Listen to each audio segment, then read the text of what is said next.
Olá, sejam bem-vindos à nossa aula. Estamos agora em Josué, capítulo 7.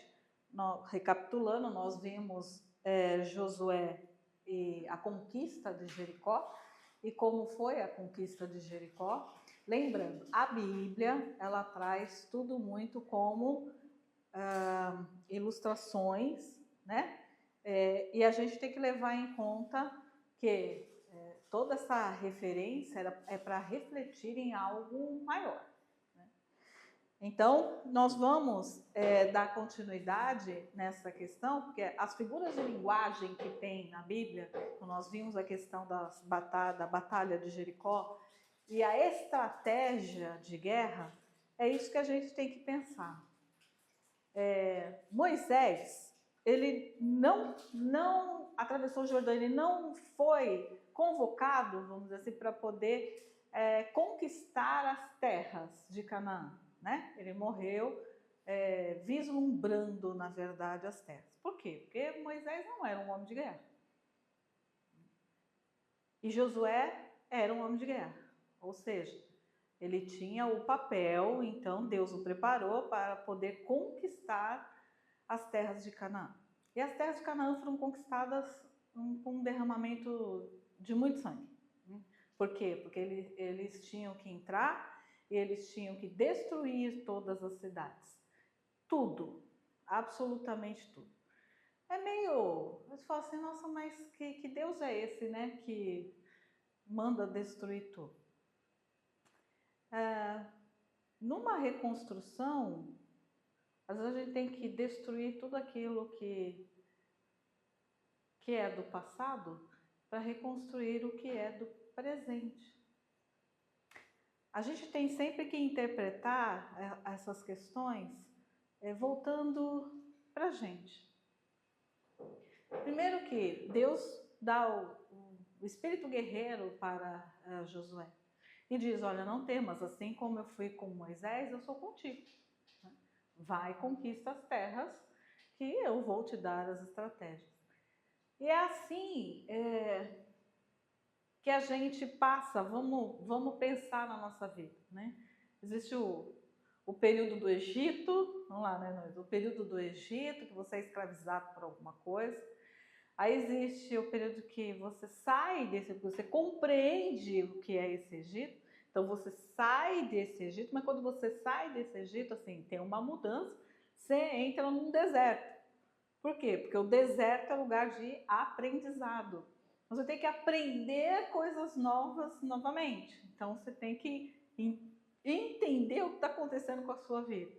E aí, assim, bom, aí Deus vai te preparando para conquistar algo. Então você tem que conquistar, você tem que ter o espírito guerreiro. E mais que isso, você tem que ter estratégias. Né? Então, olha o período, né, da vida da gente. Então, que estratégias são essas? Como que eu utilizo essas estratégias? Como é que eu ouço a voz desse Deus para as estratégias? Josué ouviu e Josué conquistou uma das maiores cidades daquela época, que é a primeira cidade de Jericó. Então, ele realmente destruiu toda a cidade e sitiou a cidade, tomou a cidade. Logo em seguida, é preciso estar sempre atento ao que acontece. Por quê? Porque quando a gente conquista algo, né, assim, aquilo deu certo, eu falo assim, eu sei tudo. Eu já, né, tô sabendo, deixa comigo, que o negócio é comigo. E aí você para de vigiar. E sempre tem pessoas do teu lado, ou tem... Vamos falar na questão empresarial. Às vezes você tem sócio, você tem os empregados, você tem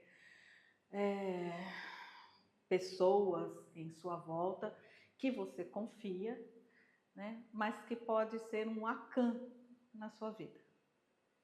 Por quê? Vamos lá então, vamos entrar então no capítulo 7 de Josué. O pecado de Acã e as consequências desse pecado. Porque tudo que acontece tem uma consequência. Não adianta. Você faz uma ação aqui, você vai ter a consequência ali. Então vamos lá. como diz a palavra. Olha só. Mas os israelitas foram infiéis com relação às coisas consagradas.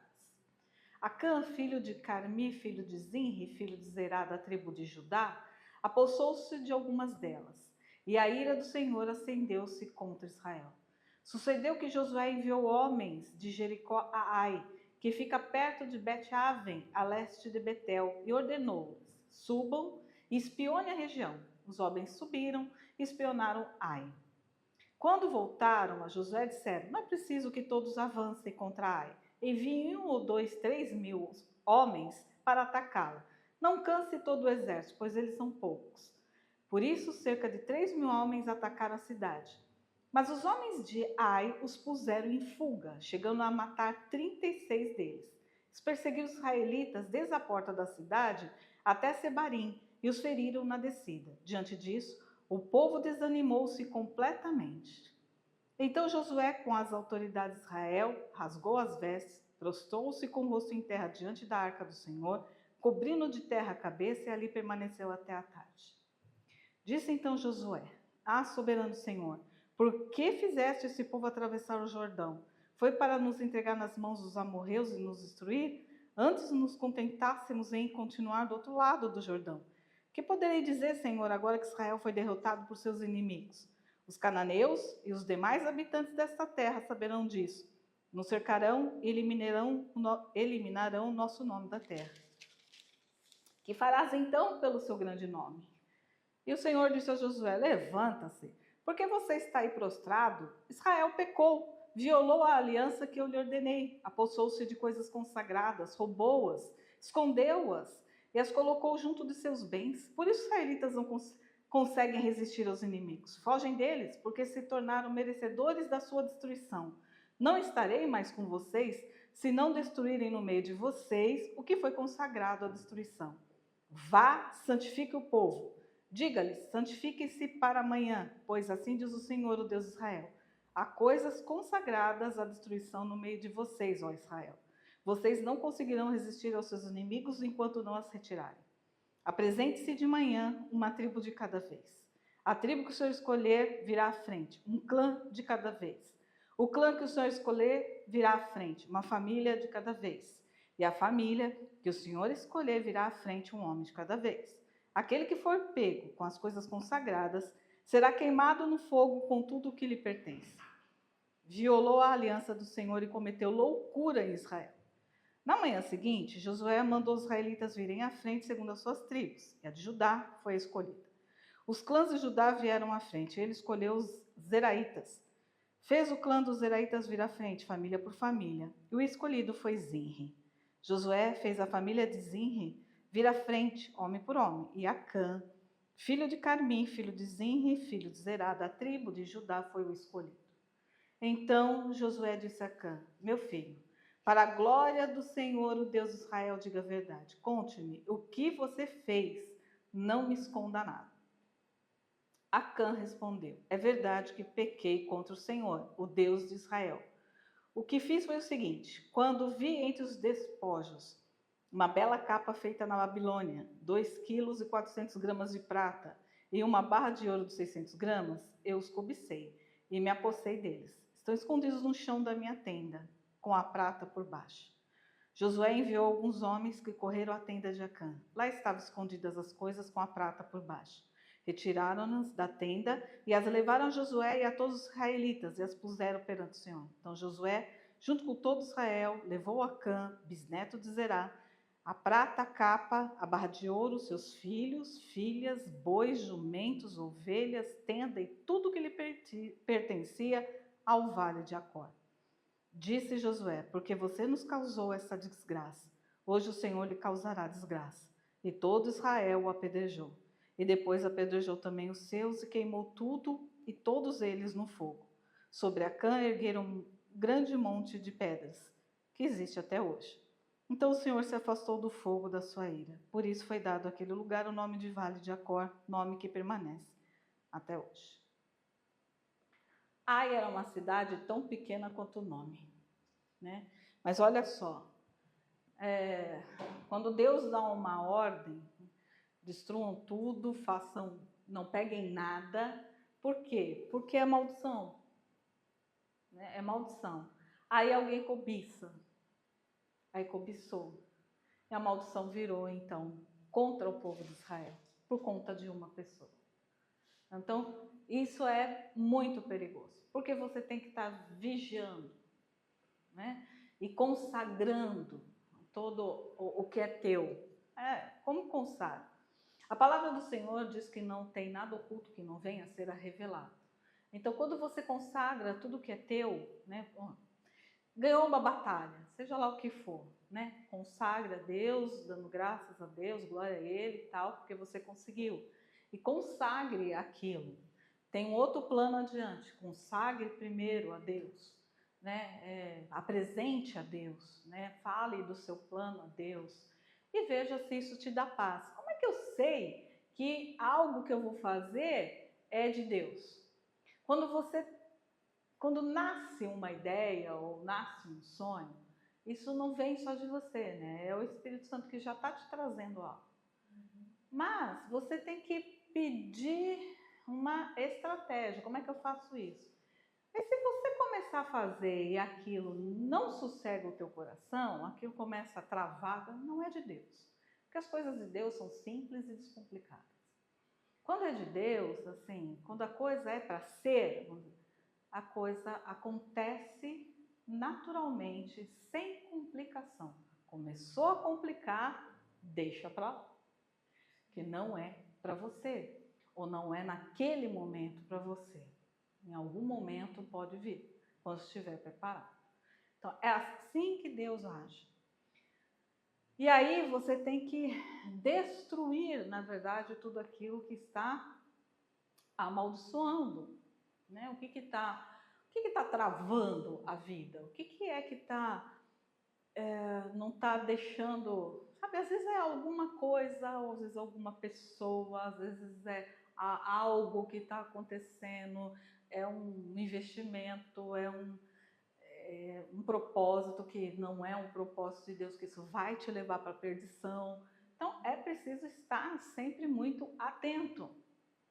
Porque com as coisas de Deus, assim, na verdade a nossa vida é consagrada a Deus. Nós somos sopro de vida dele. Então a gente tem que, assim, nós temos o dever de consagrar a nossa vida, né, àquele que nos criou. E isso exige da gente o tempo de vigia o tempo todo. Por quê? Porque as forças contrárias, elas vêm. Elas vêm para poder tirar a paz, para poder tirar do plumo, tirar do teu caminho. Então é por isso que precisa... É difícil, né? Pensar que tudo dá graças. Em tudo dá graça. Em tudo dá graça. Até nas desgraças, vou dizer assim, né? Por quê? Porque às vezes a gente pensa que algo que aconteceu é um livramento daquilo que realmente não é para acontecer. Porque o pai... o bom é receber a graça e não a permissão. Porque às vezes a permissão é que insisto tanto, insisto tanto, insisto tanto, insisto tanto, insisto tanto. Então vai. Aí você vai e bate a cara no muro. Não é assim que acontece? Vamos pegar e falar, não, mas eu quero. Mas não é. Aí vai e acontece alguma coisa. Então, eu te avisei. Eu falei que ia dar. Só que o que acontece, a consequência fica. E a consequência fica para você e para os que estão ao seu redor. Então, por isso que assim, só que o ser humano é muito ansioso. Então, isso acontece mesmo, né? Mas aí, assim, depois que você tira esses entraves, né, você então consegue conquistar de novo algo que também está por vir. E não importa se é algo grande ou pequeno, são coisas que Deus entrega na mão e nós estamos para poder cumprir, né? Então, Josué vai batalhar em Ai novamente, né? Ele subestimou, né? Primeiro que ele mandou os espias, não precisa, tal, não sei o quê. Ele cometeu um erro. Ele nem consultou Deus, né? Ele nem consultou Deus, né? Foi lá com os espias, mas Se ele consultar Deus, falou assim, não vai, porque tem maldição, tem maldição na terra de Israel. 36 não tinham. Né? Então, olha as consequências. Né? 36 pessoas morreram, 36 soldados, por conta da consequência de um que fez com que todo Israel sofresse. E aí, então, Josué aprende a lição, consulta a Deus, e Deus, então, dá as estratégias para ele de como conquistar Ai. E ele, então, conquista Ai. Nós vamos ver agora o vídeo, né, das batalhas de Josué na conquista de Jericó, na conquista de Ai. Né? E nós vamos ver como que isso aconteceu e de uma forma histórica, porque é histórica, nós vamos ver os narradores, que são historiadores, pesquisadores, antropólogos, né, que são escavadores, enfim, professores de universidades, teólogos, que então explicam, né, a respeito dessas batalhas. Vamos lá, depois a gente volta aqui.